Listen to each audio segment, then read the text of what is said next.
So Romans chapter 1, verse 16, the scripture says, the Apostle Paul said, I am not ashamed of the gospel, for it's the power of God unto salvation to everyone who believes, to the Jew first and then to the Greek.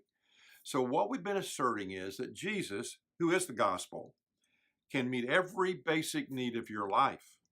And so today we're going to look at the fact that Jesus can meet our need for his being on time in our lives.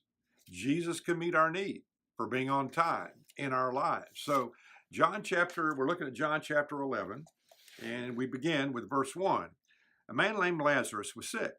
He lived in Bethany with his sisters, Mary and Martha.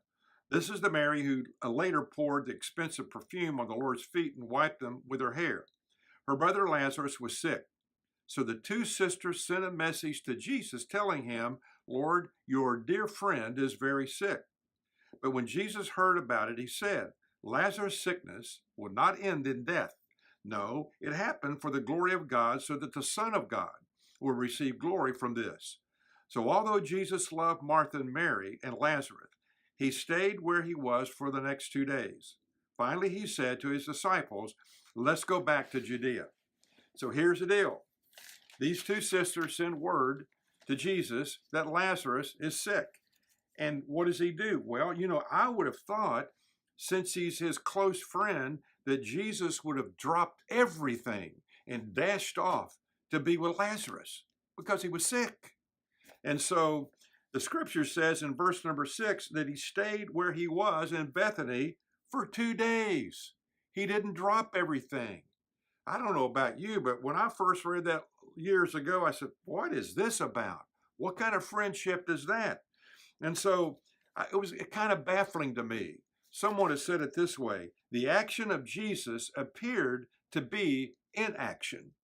And as I read that verse that he said, 2 more days and before he went to where Lazarus was, I said, is that an incorrect translation of the Bible? Maybe there's something wrong with how they translated that and put that in the English version. And so listen to this. Here's a good thought. What seemed to be a delay in the verse was in reality the perfect timing of Jesus. So there are 2 points I want us to get out of this today. Number 1, Jesus didn't have to hurry. Think about that. He was in no hurry. He had great pressure on him. He never was in a hurry. Jesus did what the Father told him to do without having to hurry because he was doing what the Father told him to do. So someone said this, and it's a powerful, powerful challenge to all of us. If you are about to run yourself to death, trying to do all the things you're supposed to do, and you don't have time for anything, you're doing something God didn't tell you to do. The Father has given us enough time to do what he has called us to do. So the question is, are you doing what he has called you to do?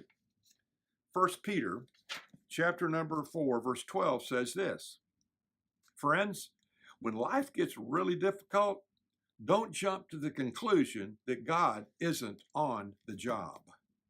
Well, he may seem slow, but he's never late. You think about that.